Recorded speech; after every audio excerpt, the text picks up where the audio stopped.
Bonjour à toutes et tous. Je pense que vous avez j'espère que vous avez eu le temps de regarder les éléments techniques qui vous permettaient de suivre la présentation en anglais. I hope you had time to check the technical aspects to follow this presentation in English.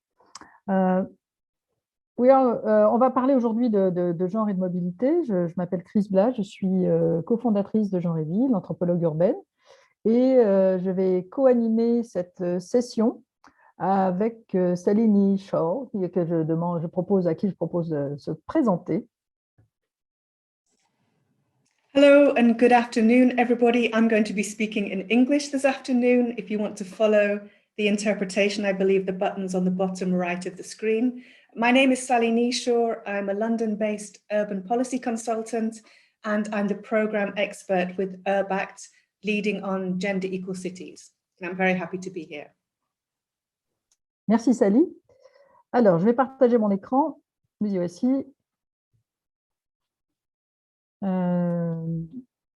Donc, nous allons, dans ce contexte, parler de genre et de mobilité.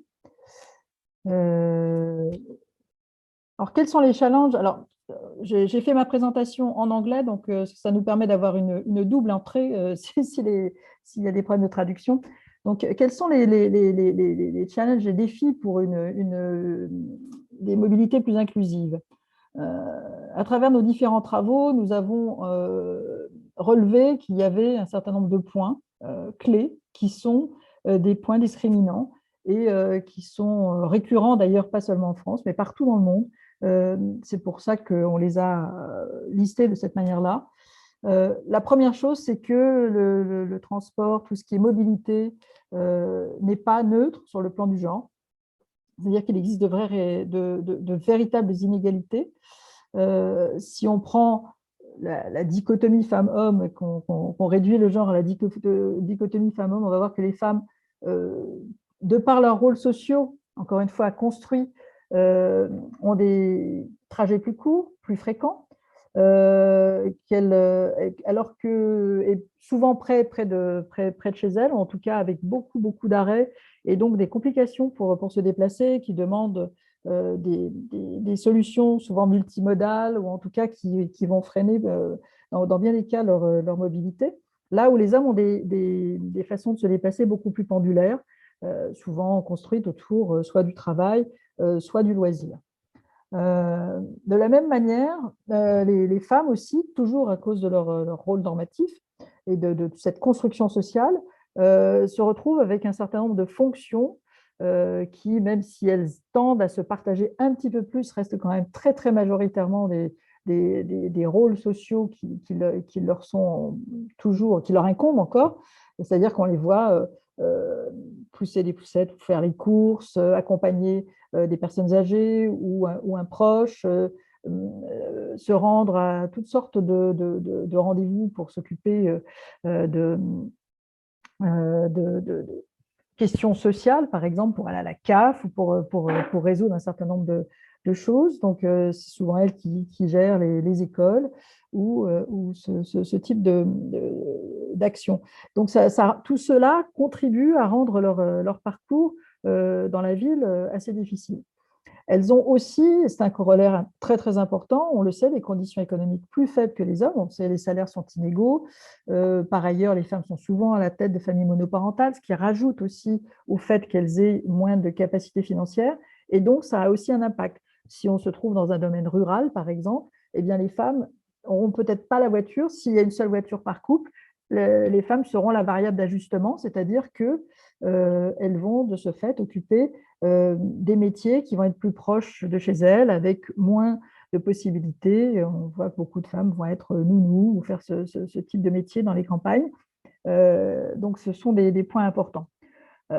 Après, il y a aussi la question de la légitimité des femmes dans l'espace public. Donc, ça ne touche pas que les mobilités, mais c'est un point effectivement très important, c'est-à-dire qu'elles subissent beaucoup de harcèlement et de ce fait vont se sentir moins en sécurité ou un sentiment d'insécurité dans les transports ou dans les espaces publics. Dernier point, et je reviens encore une fois à la construction sociale, c'est que les femmes ne sont pas encouragées à occuper l'espace, qu'elles ne sont pas encouragées à prendre des risques de la même manière que dans notre enfance, on sait que les petits garçons sont encouragés à être forts, à prendre des risques, là où les petites filles sont encouragées à être sages, à faire attention. Et donc, de ce fait-là, elles ont une appréhension de l'espace public qui est différente et qui rend l'espace public parfois un peu plus hostile aux femmes. Elles vont être parfois plus empêchées dans l'apprentissage du vélo, par exemple. Donc, il y a un certain nombre de points comme ça qui vont être impactés par cela. Alors, comment est-ce qu'on peut travailler un petit peu là-dessus? Elle donne des idées générales parce que Sally va donner quelques exemples beaucoup plus riches. Et puis après, je vous parlerai du projet Diamond que nous montons, qui est un projet européen. Mais la première chose, c'est de réussir à obtenir des données, ce qu'on appelle désagrégées sur le plan du genre, c'est-à-dire des données qui permettent de voir combien de femmes, combien d'hommes, aussi qui vont se croiser avec d'autres données, c'est-à-dire l'âge, qui peuvent être aussi des dynamiques de savoir à qui, quel groupe social, etc., on appartient. Même si en France, c'est assez difficile après de faire ce type de données, puisqu'il est interdit de faire des données, notamment sur le plan ethnique ou sur l'orientation sexuelle, mais il est important quand même de récupérer un maximum de données pour se rendre compte des différences. L'intersectionnalité, évidemment, dans le sens d'une multiplicité de facteurs qui vont impliquer les inégalités et qui vont de fait bloquer ces mobilités. On peut se retrouver avec un certain nombre d'éléments, je citais à l'instant, mais on peut reprendre effectivement l'âge, on peut reprendre le fait des conditions physiques aussi, est-ce qu'on est en forme ou pas. Il y a un certain nombre de points de son statut social, de sa couleur de peau qui vont créer des empêchements aussi. En fonction de la façon dont on est perçu dans l'espace public et du type de harcèlement qu'on peut recevoir aussi ou de rappel à l'ordre. Donc tout ça, ce sont des éléments importants et cette question intersectionnelle est prégnante parce que les femmes et les hommes ne sont pas des groupes homogènes. On est bien d'accord, nous sommes bien des groupes très larges. Donc, il est nécessaire de ce fait de mener des études sur le terrain qui soient à la fois quantitatives et qualitatives pour comprendre les besoins et mettre en place un certain nombre d'actions pour dépasser tous ces freins. Tous ces outils doivent être évidemment sensibles aux genres pour permettre l'inclusivité. Alors, on peut parler de budget genré, on peut parler d'outils qui vont effectivement prendre en compte ces composantes et pour permettre, donc qui vont prendre par exemple en compte le fait que les mobilités soient différentes et qu'il faut de ce fait-là produire un certain nombre d'actions pour permettre aux femmes et aux hommes de se déplacer à égalité. Donc, il s'agit bien au sens large d'une approche holistique qui doit être gouverner, on va dire, coordonner entre les différentes gouvernances, qu'il s'agisse du niveau local, du niveau en France départemental ou régional et au niveau national. Et évidemment, travailler avec les entreprises de transport pour réussir à monter ces projets. Je passe la main à Sally. My name is Sally Neeshaw. I'm program expert with URBACT, and I lead on an initiative called Gender Equal Cities. I'm really happy to be with you here today on Easter Monday. Thank you for joining us. Thank you for the people who are already greeting us in the chat. Please do feel free to introduce yourself and ask questions or make comments as we go through this afternoon's workshop. We'd really like to hear your reactions, your experiences too, to enrich this workshop. I'm going to give a presentation about the Gender Equal Cities program, which is from the URBACT program. I'm going to talk a bit about what local government can do. URBACT is very much about local administrations and local governments, focusing down more on urban mobility and gender, with some examples from cities that we have heard about that show how it can be done, and then finish with some principles and actions for urban mobility going forward. And for those who are not familiar with URBACT, it's the next slide. Just quickly to introduce us, we are a European Territorial Cooperation Programme, which is part of the European Regional Development Fund. And basically, we help cities to learn from each other about making more sustainable and integrated places to live. Our principles are integrated and participative approaches. We're very much focused on sustainability, linking to the Sustainable Development Goals.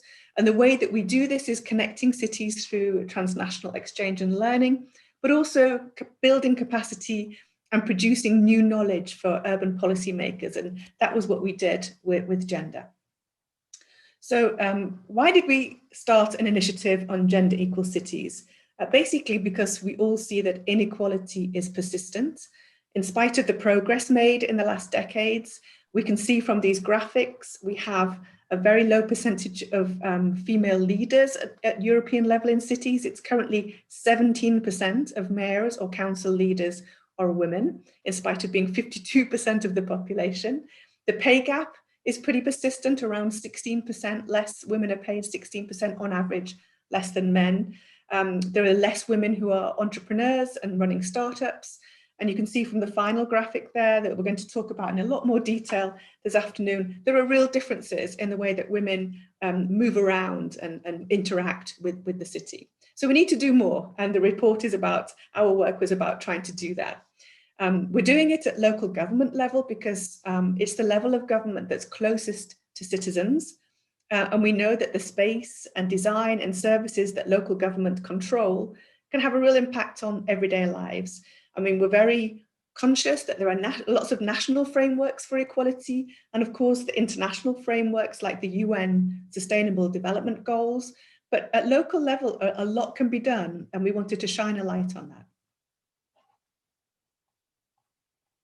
So our message is really that gender equality is everyone's responsibility and for everyone's benefit. And I think whether you work for a city or not, so I don't know how many people on board, it would be interesting to know how many of you actually work in a local administration, but this is really targeted at the different parts of the city. We made our chapters kind of mirror the way that local government operates so that there's a bit for everybody who works in local governments. But we also see it as a really good resource for citizens and for women's groups to hold their local governments to account. You can go and see your elected politicians and say, look what other cities are doing, and are we doing this? Do you understand how gender is operating in the city and what we can do about it? So I'm going to talk now a bit more about urban mobility, some general comments about urban mobility. We know that the physical structure of a city and the way its services operate have an impact on the quality of life for all of us, and that can be different if you're a man or a woman. And that affordable, just back a bit, Chris, I'll come on to the data in a minute, affordable, safe transport services are really critical for women's independence, for women's safety, but also for access to opportunities like employment, healthcare, and other services.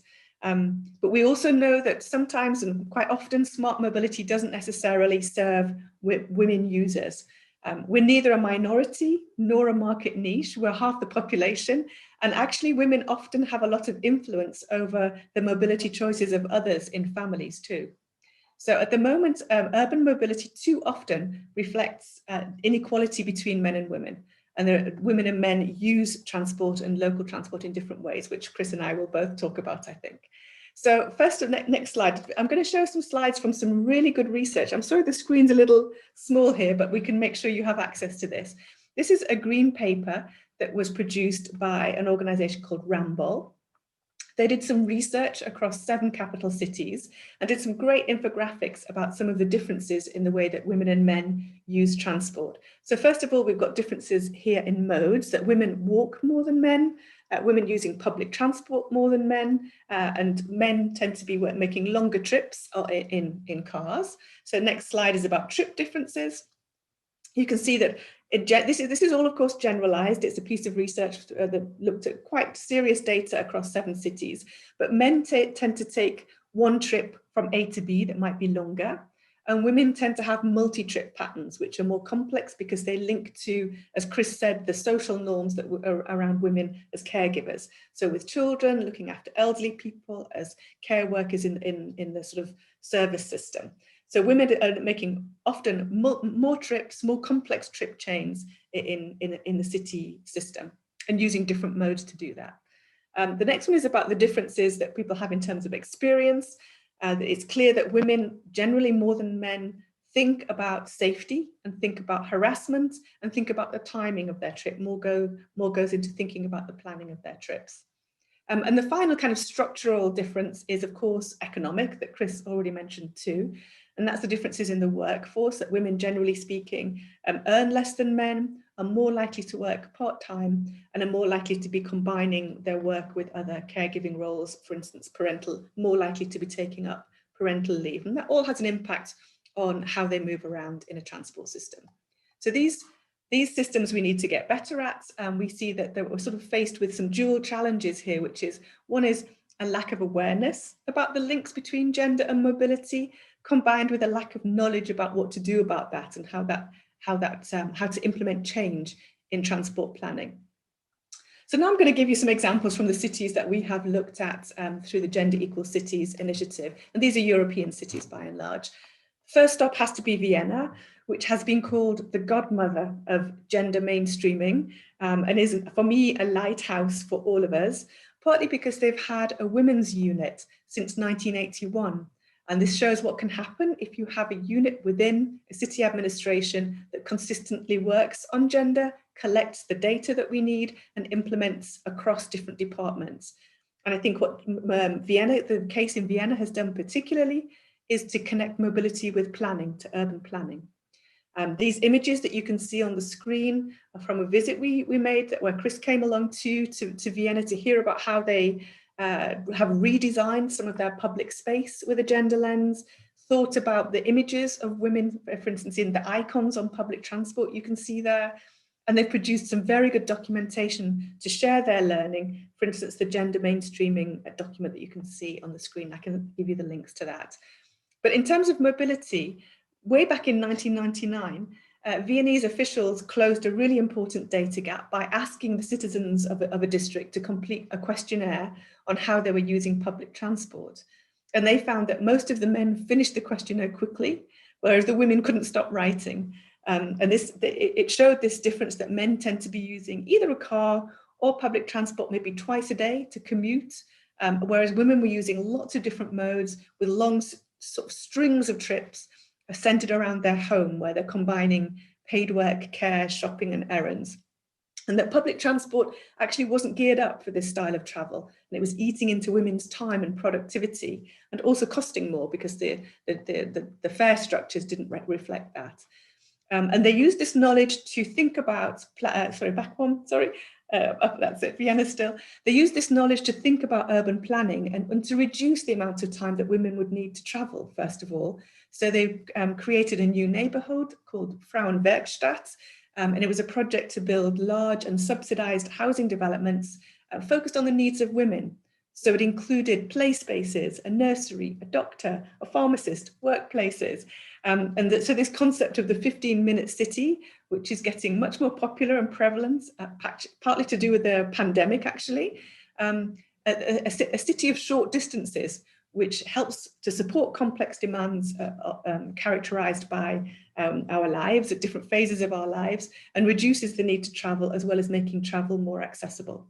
So the message from Vienna is when you have good data and you have gender units across the city departments, you can really make a change like this and make a change to people's lives, the lives of women. The next example is from Umeå in northern Sweden. Umeå is a city that's leading one of our current networks in Urbact. It's called the Gendered Landscape Network, and you can see the list of cities who are part of that. La Rochelle in France is one of the partners. And they're going to learn from each other over 2 years how to mainstream gender in the city administration. And it's based on a good practice from Umeå in Sweden called the Gendered Landscape Bus Tour. And they actually have set up they've set up a bus tour, which is taking people with the city as a starting point on a tour around the city to different places, to workspaces, to transport hubs, to neighborhoods, to public spaces, to kind of understand how the gendered power structures operate in the city and how they can be used to tackle issues and also highlight some good examples that have already been implemented. And I think they're asking questions, it helps to ask questions in quite a dynamic way of how do we build new tunnels?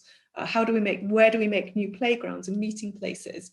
Do we plan public transport, for instance, for those who use it now or those who we might want to use in future? Why are women using public transport more than men? And also, who has the power to decide what happens in the cities? Whose experience are we bringing to what happens in the city? So that's a great example that they have as a way, and they take visitors, they take all the people who work for the city on that bus tour to explain in real life. You get off the bus and you see, this is what it means, this is how gender is operating in this city. Great example. And the next one from Umea, which is quite famous, I think, the snow clearing case. And this is about snow clearing, obviously in northern European cities when it snows a lot. When the snow begins to fall in October, the city council clears the streets and the pavements. But when they collected data about mobility and employment patterns, they realized that women are the most likely first to be out on the roads in the morning, because they often are going out to caretaking roles, and they're often on bikes. So the city decided, therefore, and they redirected the roads department to clear the snow from the bike lanes first, not the roads. It doesn't mean the roads won't be cleared, but it means but paying attention to who is actually using the roads, women and men and bikes and cars, they prioritize in the right order.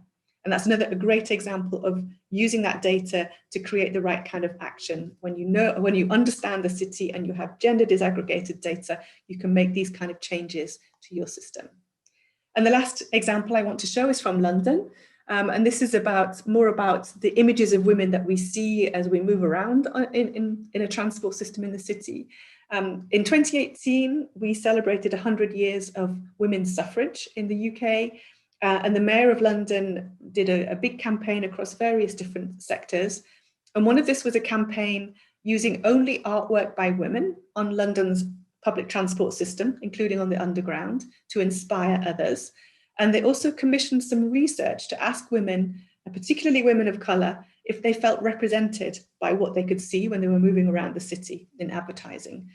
And the research, which was qualitative and quantitative, revealed, of course, a dissatisfaction that many women felt they were sexualized and stereotyped in advertising. So the Mayor launched a campaign for companies to come up with new and different campaigns that celebrated diversity and unstereotypical images of women. And the prize was free advertising space on the Tube, which is apparently the most expensive advertising space in the world. But that's a really good example of how a city can use its assets, its public transport networks, the space it owns, to make women feel seen and heard in all our diversity, and feel safer in the images that are used. This is the winning campaign you can see in the image on the screen. So I'm just going to finish up a bit now with some of the sort of solutions and principles that are important across all types of equality and in particular mobility in cities. Chris has already talked about intersectionality, and we have to keep this absolutely as a fundamental pillar of what we do. So thinking not only about gender, but about all the other dimensions of power and exclusion to make sure that everybody has an equal share in the city. Thinking about the experiences and the needs of women of colour, of different ages, of different socioeconomic profiles, disabled women. Like a young woman's experience of mobility is different from her mother's and her grandmother's. And perhaps some good principles are to think about the most marginalised women as a starting point for transport planning. So things like domestic workers who often are up really early in the morning, trying to get from low income to high income neighbourhoods. How do you plan for their mobility needs?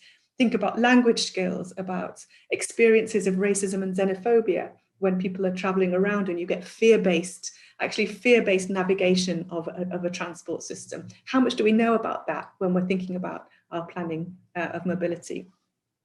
And I guess linked to that is the issue of representation and collaboration. So local democracy is formal and informal, and we need to make sure that when we have informal participative processes, they're sensitive to gender, and we're asking ourselves, who haven't we heard from? And how do we fill any gaps we have in our knowledge and our representation? Involving NGOs and civil society is really important. I think quite a lot of people on board today maybe represent women's groups. It's really important that your voices are seen as expertise in terms of these, bringing your expertise to these conversations and policy forums around mobility in the city and making the city more equal. And cities need to recognize that. I think there's a really strong link between urban mobility, inclusion and climate change, building bridges between environmental and gender topics. And often you'll find a win-win situation here. So, for instance, if there's less of a focus on technical stuff and more on norms and behavior change, we can really make a difference. Shifting patterns from motor planning into more softer active modes. And I think there's already been some research in Sweden, perhaps the next slide, about how can mobility become more equal and at the same time more sustainable.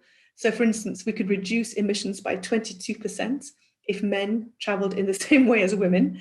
That's been calculated by Sweden, so small-scale solutions that build a bottom-up mentality. And this is going back to our friends in Umeå in Sweden, who do a regular travel habit survey and looked at how much of that travel is sustainable. So they can ask themselves the question, is it more efficient to electrify a bus or get men to take the bus? Really important questions that can come up if you look at the data carefully and have your data selected in that way.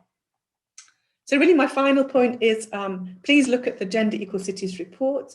We finished with these 10 actions which can kickstart gender equal cities across different parts of the city administration. And every city can and does find ways to work with these. They're not so difficult. It's just a question of remembering to collect the data, to listen to women, to incorporate those experiences into the policy development.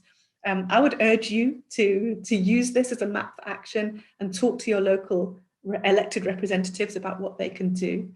And just finally, some links for your information. You can download the Urbact reports from the Urbact website. There's also a very good charter on equality from which you can find from the link charterequality.eu. We have a group on LinkedIn called Gender Equal Cities. Please join us, and we really like to know what you're doing to be able to share experiences, share good practices, and show that it is possible to improve the experiences of gender equality in cities. So I'm very happy to have any questions and comments, but I'm going to hand back to Chris for now. Thank you very much. Thank you so much, Sally. This was very clear and very thoughtful. I will share my screen again, the other screen, and go back to the presentation here and pick it up from now. So I would like to, since Sally has been showing some experiments here going on in cities, we're going to be staying in Europe. Jean Réville is participating in this consortium in Europe called DIAMOND. DIAMOND is part of a protocol in Europe called Age 2020, which is about innovation, research and innovation. And within this project, we developed a research which will lead to bring, first, we need to find data, then analyze data, and then use this data to produce tools that cities, territories, or also transport companies could use as a tool to provide more equal elements. Alors, je vais commencer par une petite vidéo qui présente le projet. Today, the transport sector does not sufficiently consider gender-specific needs. Current figures tell us that women make up only 22% of the transport workforce in Europe. From a passenger's point of view, the physical and social characteristics of women are not sufficiently taken into account when designing infrastructures and services. At the DIAMOND project, we want to change this by collecting data on passengers and employees in the transport sector. This will help identify and better evaluate the gender needs of women as users of public transport, automated vehicles and bike-sharing services, as well as the needs of female professionals. We will use questionnaires, focus groups and other data collection activities, such as gathering users' opinion on social media, applying data mining and algorithms with notions of fairness to the data we collect. We will develop solutions for a fairer, more inclusive and more gender equitable transport sector. Thanks to DIAMOND, transport operators and public authorities will be able to access and share knowledge, recommendations and support that can improve gender inclusion in current and future transport systems. Visit our website to find out more about the project and follow us on Twitter. Alors, quels sont les buts de Diamond? Donc, on travaille sur 4 secteurs. Le premier secteur, c'est de travailler sur toute l'industrie du rail et des transports en commun, de façon très multimodale, du bus, des trams ou des métros. Le deuxième secteur, c'est de travailler sur les véhicules autonomes. Donc là, il s'agit d'analyser plus le confort, la perception de sécurité, la sécurité autant dans l'appréhension de l'outil qui est de lâcher ses prérogatives pour un robot, en fait, laisser un robot faire à sa place, et de voir aussi qu'est-ce que ça peut permettre et fournir en termes de design et de fonctionnalité. Donc là, on est plus dans de la prospective, même si ça commence à arriver dans pas mal de pays. Le troisième point est sur les flottes de véhicules partagés, et on s'est focalisé sur les vélos partagés. Donc, on a réalisé 2 études. Une étude qui s'est passée donc en Grande-Bretagne et une étude que nous avons réalisée à Paris avec Vélib, qui fait partie du consortium. Donc là, il s'agissait effectivement de comprendre quels étaient les freins ou quels pouvaient être les accélérateurs dans l'utilisation des vélos partagés. Et enfin, le dernier point, qui est le point 4, qui est là de façon plus holistique et globale. Et ça, c'est un point qui est très, très important parce qu'on voit qu'on peut intervenir sur le terrain, mais il faut aussi que dans les entreprises, les choses changent. Donc là, il s'agit de voir comment, au niveau des entreprises, on peut améliorer d'une part l'accès des femmes à des postes qui sont souvent très stéréotypés et masculins, notamment dans l'industrie du transport, de s'assurer qu'elles soient dans les postes importants, que les stéréotypes, qu'on lutte contre les stéréotypes, puisque on pourrait retrouver, par exemple, des femmes à 55 ans dans une entreprise de transport, mais voir qu'elles sont principalement au guichet, là où les hommes sont principalement sur des postes plus techniques, voire de maintenance et autres. Donc, il s'agit vraiment, pour les hommes comme pour les femmes, là, de lutter contre les stéréotypes, et c'est le travail qui est mené en ce sens, en collaboration, là aussi, avec les entreprises de transport. On travaille notamment avec le métro de Varsovie ou d'autres villes européennes. Alors, comment ça se passe sur un cas en particulier?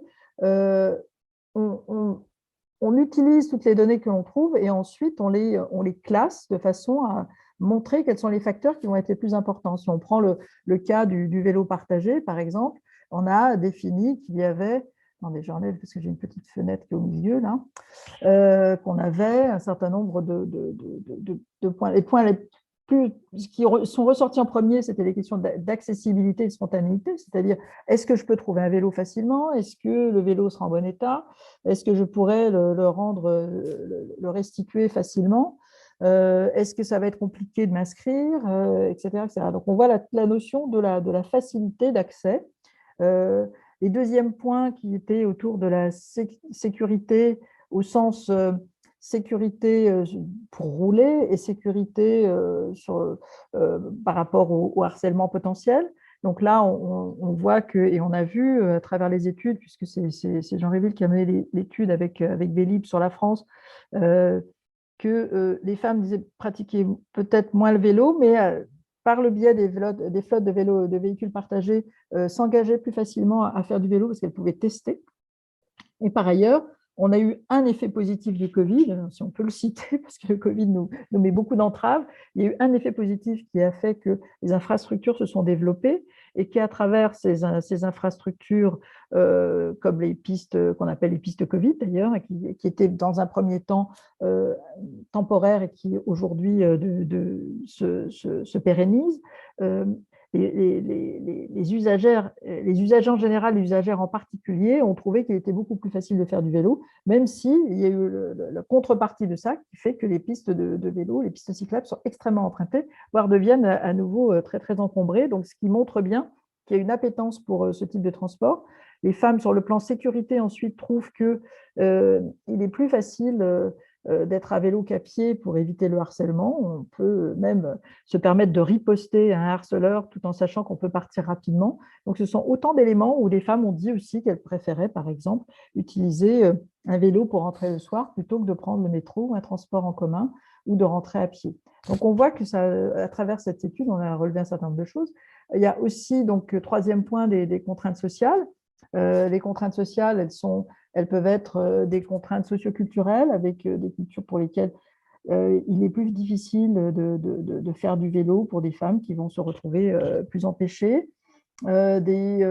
Des normes subjectives qu'on appelle, donc qui peuvent être les autres, qui vont nous dire ah oui mais non, tu te rends compte, c'est compliqué, c'est dangereux, donc ils vont peut-être parfois inhiber les choses. Et puis les responsabilités familiales, à savoir que si on a plusieurs enfants emmenés à l'école et qu'on n'a qu'un seul vélo, c'est compliqué, et qu'aujourd'hui les pistes et les flottes de véhicules partagés ne fournissent pas forcément les outils nécessaires, comme on peut le voir par exemple dans d'autres pays, comme au Danemark par exemple, où on a des vélos cargo, mais des pistes suffisamment larges pour aussi pouvoir se véhiculer avec ce type de vélo.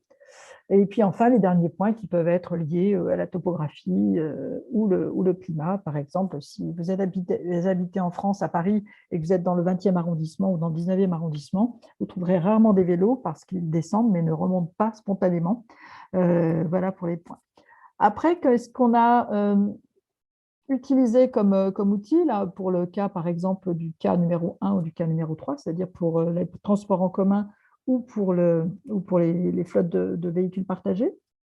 On utilise tout ce qu'on peut trouver, en fait. Donc, ça peut partir de données territoriales, pour la France, ça peut être des données d'INSEE, ça peut être toutes sortes de données qu'on va récupérer auprès des transporteurs, etc. Ça peut être des données sociodémographiques aussi, hein, sur la population, sur son âge, sur son genre, sur sa nationalité, des données sur les mobilités, à savoir ce qui est disponible, et ça, souvent, on peut utiliser par exemple OpenStreetMap ou Google Maps, ces infos qui vont nous permettre de visualiser et de voir dans un contexte particulier ce qui est offert. Et puis après, tout ce qui peut se faire à travers des demandes qui sont faites par les usagères et les usagers. Là, on a collecté des données, par exemple, auprès de Vélib, qui reçoit des informations de ses utilisatrices et utilisateurs. Ensuite, on travaille, on a une focale en fait qui nous permet de travailler de façon plus précise sur des territoires. Alors ici, on est sur des territoires à Barcelone, mais on a eu la même chose à Paris où on a travaillé sur plusieurs stations Vélib, et à partir de là, on étudie aussi le contexte dans l'environnement. Et les personnes qu'on interviewe, on leur fait passer des questionnaires, on fait de l'observation, et on a aussi fait remonter des informations vers les médias sociaux. Tout ça, c'est assez technique, mais ça me permet de comprendre vraiment comment on travaille. Donc, à chaque fois, on a toute une checklist sur les observations. Comment, si on est par exemple ici sur une station, sur un quai de train ou de métro, est-ce qu'il y a comment passe l'information? Est-ce que les annonces sont audibles? Est-ce que les annonces sont en différents langages, etc.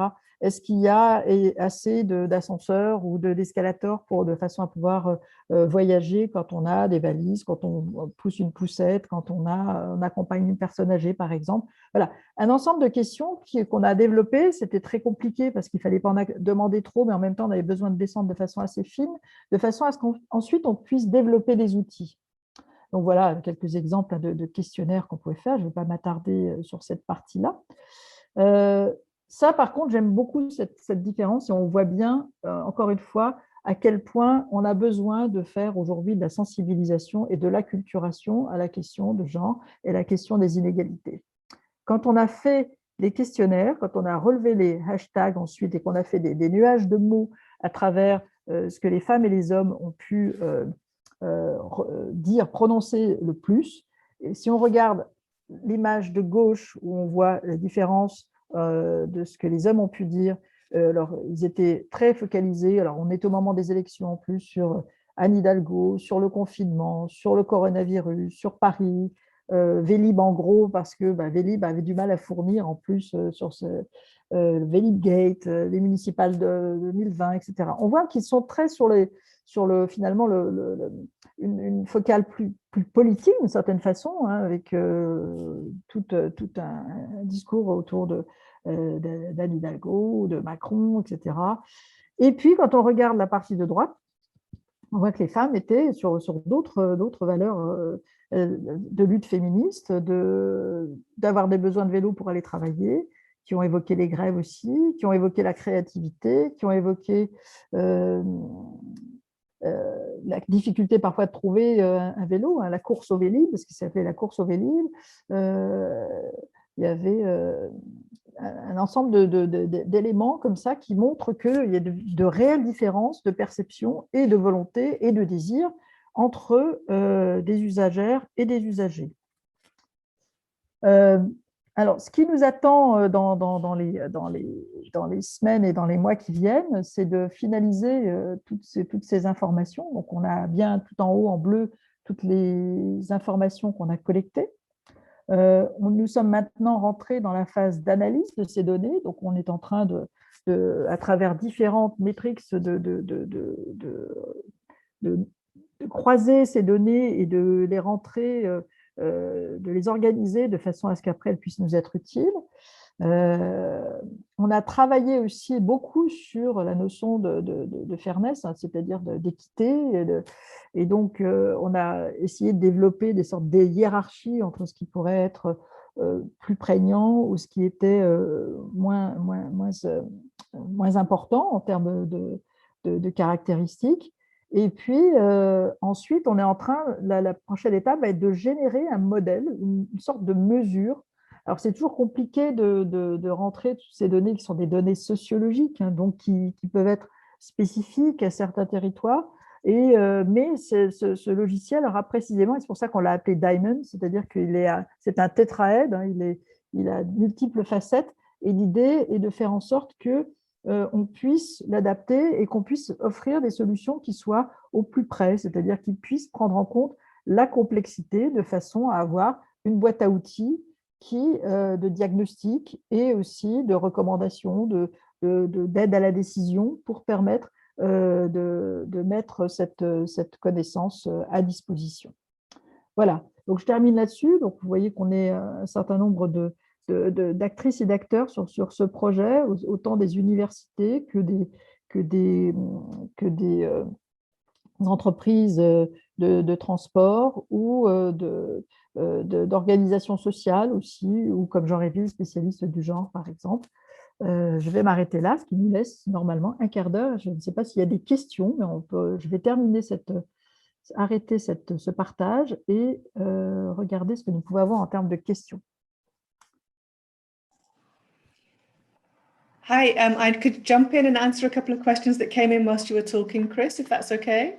Yeah, fine. Please go ahead. Sure. There was two came in, one from Claire in the chat and one on the Q&A from Elizabeth. Elizabeth is asking about how to get more women employed in sectors where they're underrepresented. I think she comes from the oil industry, and that we keep having the same conversation and employers say there aren't enough candidates.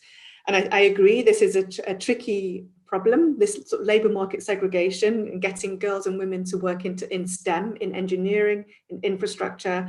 And from what we've seen in the research we've seen, this is like a pipeline issue, and it starts really young, when young girls and boys, so as my colleague said, it starts when somebody gives a boy a truck and a girl a doll. It relates to these norms that are really sort of deep rooted and start from very young. But there's a lot that can be done in schools with careers advice, with advising young women about what type of roles they could go into, encouraging them to stay in maths and science subjects. I think the OECD has done some really good work on looking at that. But I also think that employers have a responsibility to make them welcoming environments. They have a responsibility to not just say, oh, there aren't enough candidates.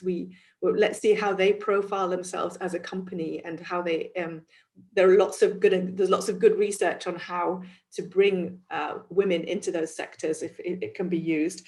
And I do think it's important in relation to the pay gap. These are contributing factors to the pay gap as well when women aren't going into high paid sectors like that. An example we had recently, we had a workshop on labour market segregation. Again, from Sweden, they have summer camps for girls in forestry, because that's they're underrepresented, but it's actually a really good job potentially. And it's not just about cutting down trees and driving tractors. You know, there's more to forestry than that. And also campaigns in the Netherlands around getting more men into nursing and education. So not an easy one, but I think there are good examples of what can be done. And then the second question that came in from Claire in the chat, which I think is about how do we make the results of these studies turn into action to improve mobility for women in cities, and who's involved. I think from an URBAC point of view, we would say actually all of these require multi-stakeholder solutions, that it's when you connect local government with the transport agencies, with civil society, with academic and research expertise, that you can start to find the right answers. But there has to be attention paid to the data on which you're working and having those conversations early on and being able to influence the direction of policy in relation to gender and mobility, for instance. So conversations like this happening in the right places at the right times and sharing the data like that Chris has just shared, making sure those agencies are listening to that and they know about it. And again, not so easy, but evidence that if you do work that way, like we've seen with some of the front runner cities, it can happen. So, but Chris, maybe you have responses too. Yeah, I think, well, you covered pretty much part of what I was going to answer. Pardon, du coup, je parle en français. J'ai le réflexe de répondre à Sally. Oui, la question est vraiment d'une part, alors pour ce qui est de l'emploi, j'en ai parlé déjà tout à l'heure, mais il s'agit vraiment il y a plusieurs éléments. Il y a des éléments psychologiques, c'est-à-dire qu'il y a des barrières à franchir pour que les personnes rentrent dans ces métiers et qu'une femme puisse se dire qu'elle peut être mécanicienne et qu'un homme puisse se dire qu'il peut occuper une place à un guichet et à l'inverse. Et donc, ça, c'est le premier point. Donc, ça, c'est des barrières qu'on va qualifier de psychologiques. Il y a aussi les barrières qui sont en termes de harcèlement moral aussi, parce que c'est des métiers qui peuvent être très, très masculins et où on a eu des femmes qui rentrent dans ces métiers-là et qui ont dit, mais c'était un combat tous les jours, c'est un combat quotidien pour qu'elles puissent travailler sereinement. C'est-à-dire qu'il fallait qu'elles fassent face aux blagues sexistes, aux remarques, etc. Et donc, c'était des éléments qui étaient importants.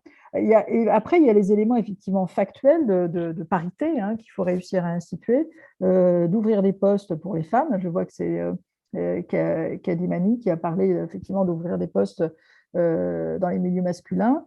Ça fait partie aussi et d'ouvrir des postes à tous les niveaux de gouvernance, encore une fois. C'est-à-dire que dans tous les niveaux de métiers, dans toutes les catégories de métiers, et ça demande encore une fois de sortir des normes, c'est-à-dire de sortir des stéréotypes et de savoir que chacune et chacun peut occuper n'importe quelle position. Pour ce qui est de la gouvernance et à qui peuvent bénéficier tous les éléments qu'on relève dans les études, comme j'ai dit tout à l'heure, ça bénéficie à tous les niveaux. C'est-à-dire que ça bénéficie au niveau des villes, c'est-à-dire qu'il y a une compréhension sans doute de la réorganisation, de la façon dont elles traitent avec les services de transport. Alors ça peut être, des fois ça se fait au niveau régional, des fois ça peut se faire au niveau de la ville, au niveau d'une métropole. Donc il y a un véritable travail d'entente et de coordination qui doit pouvoir se faire à ce niveau-là. Et puis ça veut dire travailler également au sein même de ces entreprises pour les faire évoluer sur un certain nombre de choses. On peut parler, par exemple, on parlait d'ergonomie, on parlait de ce qui a pu être fait à Vienne. Quand on prend un bus, il y a très peu de bus sont équipés avec des poignées à différentes hauteurs, par exemple, donc, où les sièges sont tous normés sur la même forme, où l'organisation du bus est faite de telle manière qu'on ne peut monter qu'avec 2 poussettes. Donc, le privilège est plutôt fait pour qu'il y ait plus de fauteuils, enfin d'assises. Et donc, est-ce qu'il faut penser la forme des bus différemment? Donc, c'est autant de choses, autant d'éléments qui vont influer. Il y a aussi des éléments qu'on va apporter en termes d'aménagement des stations, des abords des stations, qu'est-ce que ça veut dire d'aller vers et de venir d'eux, un espace de transport, c'est-à-dire aller vers une station. Si l'environnement est extrêmement anxiogène, bon, on l'a vu tout à l'heure, comme les femmes ressentent plus le sentiment d'insécurité que la majorité des hommes, elles vont peut-être s'interdire de voyager à certaines heures dans certains quartiers parce que simplement l'aménagement ne sera pas adéquat. Alors l'aménagement, ça ne veut pas dire forcément plus de lumière ou plus de caméras, ou plus, ça peut dire plus de personnes, par exemple, ça veut dire une présence humaine, ça veut dire donc peut-être organiser les choses autour des stations de façon à les rendre intéressantes. On a écrit, j'ai écrit pour le blog de Diamond, j'ai utilisé les éléments que Sally connaît sans doute, qui sont Adopt Station, qui se sont développés en Angleterre et qui font que les personnes vivant autour d'une station de métro ou de train adoptent la station, ils mènent des activités, ils font du jardin partagé, ils font du troc, toutes sortes de choses. Et de fait, on crée ainsi du vivant autour des choses.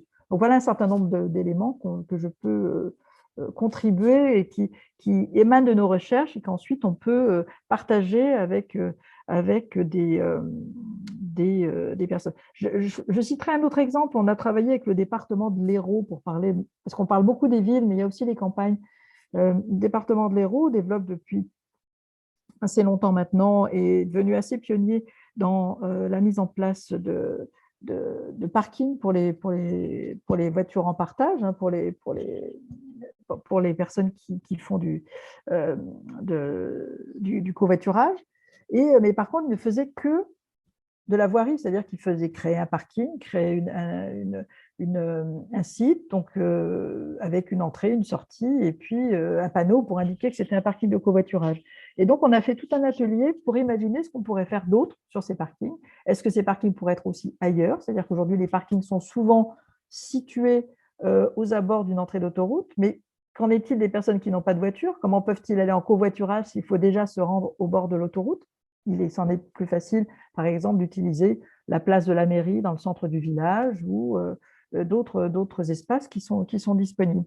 Il peut y avoir aussi des services qui peuvent être rendus sur ces espaces et de voir comment on peut, tous les mardis, par exemple, faire réparer ses chaussures parce que une petite voiture vient avec de la cordonnerie pour réparer les chaussures. Voilà, ce sont des exemples, mais on voit qu'encore une fois, ce que ça demande aussi, c'est de la flexibilité, de l'agilité et de la créativité et sortir parfois de la façon qu'on a de penser les infrastructures du transport. Chris, there's another couple of questions I could pick up. Yes, go ahead. I'm trying to follow the French. Jocelyne and Anaïs have both asked a bit about kind of public space and leisure space, recreational space. For Anaïs, I think you're quite right. Like the use of public space, like football pitches, skateboarding parks, tend to be quite inequitable in cities. They're used by men more than women, and that's space that actually belongs to everybody. And if you think about it from a justice point of view, who has the right to the city there? Again, there are some examples of cities and actually NGOs that are helping women to have that space, to have outdoor gyms, for instance, to have classes and activities that are maybe more what women want, by asking women and girls what they want. And we know there's a big problem with women and girls, especially young women, not doing sport, dropping out of sport and physical activity, dropping out of public space. So cities that have done some good work on that are the ones that have listened to those women and actually redesigned public spaces to make sure that those women feel safe and have a place, an equal place there, whether that's to do with sporting activities, whether it's to do with hanging out, the kind of benches, the kind of places where they might want to be. And I could pass on some examples of case studies of that. Again, it's about being conscious, understanding what's happening in those spaces, observing them, having conversations with young women and girls and older women about what they want, and programming that into space, and sometimes clearing spaces, saying to men's groups, that's not your space right now. We're going to have other activity in that space. Had a really good example from a Spanish colleague who was saying in nearly every, even small town in Europe, there's a football pitch, which is used almost exclusively by men. And that same space could be used for a swimming pool, which would probably be used by more women than men. That's quite an interesting way of thinking about the problem in terms of who uses the space. The question from Jocelyne, I'm not sure if I quite understand it properly, but I think it's a really interesting question if new mobility habits in the city will change the way that women and men take up space. And perhaps I'll leave that to Chris to bring in. I think it's a really interesting question. Possibly yes, but and then there's a question about rural spaces, which I tend to know less about because we work mostly with cities. That's also a really good point. And Claire has come back on the question about how we get this to happen, how the research gets turned into action. But I'm not sure what the word préconisation means, so I'm a bit struggling with that. Maybe you could pick that up too, Chris. Yeah, okay. Thank you, Sally, for summarizing all this. Pour répondre à Jocelyne, donc la question des est-ce que ça peut évoluer rapidement? En fait, oui, ça peut évoluer rapidement. Dès lors que les conditions le créent. D'ailleurs, on l'a vu quand j'ai cité l'exemple de Vélib tout à l'heure et la façon dont une pandémie, en quelque sorte, a bouleversé nos façons de fonctionner, a bouleversé nos espaces, l'occupation des espaces et la façon dont aussi on voyage. Beaucoup de personnes ne voulaient plus prendre les transports en commun de peur de se contaminer et donc préféraient marcher, prendre le vélo. Donc, de fait, l'espace public a dû s'adapter rapidement. Même s'il n'y avait pas un label femmes-hommes sur ces actions, de fait, ça a produit plus d'égalité. J'ai entendu beaucoup de femmes répondre sur cette enquête Vélib qu'elles elles venaient de province, qu'elles faisaient beaucoup de vélo en province, qu'elles n'osaient pas faire de vélo à Paris, et que l'arrivée de ces coronapistes leur avait permis de faire plus de vélo. Par ailleurs, ça a aussi imposer un ralentissement des voitures, ce qui change complètement les dynamiques à l'intérieur d'une ville. Donc, on voit qu'à travers ça, des éléments peuvent changer. J'ai beaucoup aimé aussi l'expérience montrée par Sally tout à l'heure sur la ville de Londres et sur la publicité. C'est vrai qu'à Jean Réville, on avait participé il y a 3 ans, maintenant 4 ans, à une enquête du Haut Conseil à l'égalité sur femmes et transports. Et tout s'était orienté beaucoup sur les questions de sécurité et une des préconisations qu'on avait faites, nous, de notre côté, c'était de dire ce qu'il faut surtout, c'est lever le niveau d'anxiété. Enfin, plus exactement, faire baisser le niveau d'anxiété, c'est-à-dire lever cette anxiété, la faire disparaître. Et ce n'est pas ce qui se passe aujourd'hui, parce que toutes les annonces qu'on peut recevoir dans un métro sont souvent des annonces anxiogènes contre le terrorisme, contre les pickpockets, maintenant contre le corona, etc. Donc, autant d'éléments qui nous sont rappelés, parfois en multilangue, et qui ne crée pas les ambiances adéquates pour se sentir bien. Là où on voit qu'il suffit qu'un conducteur ou une conductrice de métro le matin soit de bonne humeur et nous lise une poésie pour que, de fait, on crée une connivence dans un wagon et que tout le monde se regarde, que les sourires fusent et que les choses se développent. Donc, je pense que la campagne de publicitaire de Londres était intéressante et nous, on avait proposé ça, justement, de dire qu'on pouvait avoir des campagnes de publicité où on pourrait voir les femmes en situation de pouvoir, ou pas, pas uniquement, mais quand je dis au sens de pouvoir au sens de s'autoriser d'empouvoirment, hein, c'est pas forcément de dire qu'on n'aurait que des femmes PDG qui seraient sur les affiches, hein, mais bien de se donner le droit de faire. Et donc, des affiches dynamiques, des messages dynamiques, montrant que tout le monde avait droit à ces espaces, que tout le monde était légitime dans ces espaces. Donc voilà un certain nombre de choses qui, à mon avis, peuvent changer. Et d'ailleurs, on s'en rend compte puisque nous travaillons aujourd'hui avec un certain nombre de territoires qui bougent, qui font avancer, qui se posent ces questions, qui au début ne comprenaient pas où était le sujet. Et une fois qu'on leur a fait la démonstration, mais surtout qu'on leur a fait éprouver les choses, c'est-à-dire que les personnes avec lesquelles on travaille, les urbanistes, les politiques, viennent avec nous sur le terrain et se rendent compte de ce qui se passe et aussi de se rendre compte des effets positifs qui peuvent être amenés par le changement d'un espace public, par l'amélioration des abords d'un arrêt de bus, etc., de fait, deviennent convaincus et deviennent nos ambassadrices et nos ambassadeurs. Je vois qu'on est arrivé à 16h30 et que nous allons avoir le sifflet coupé, je crois, bientôt. En tout cas, je vous remercie beaucoup. Je remercie Sally pour ce partage. Et j'espère que voilà, vous aurez envie de continuer à regarder nos travaux.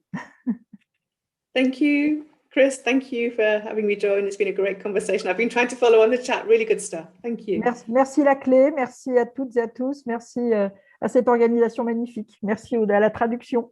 À bientôt. Au revoir.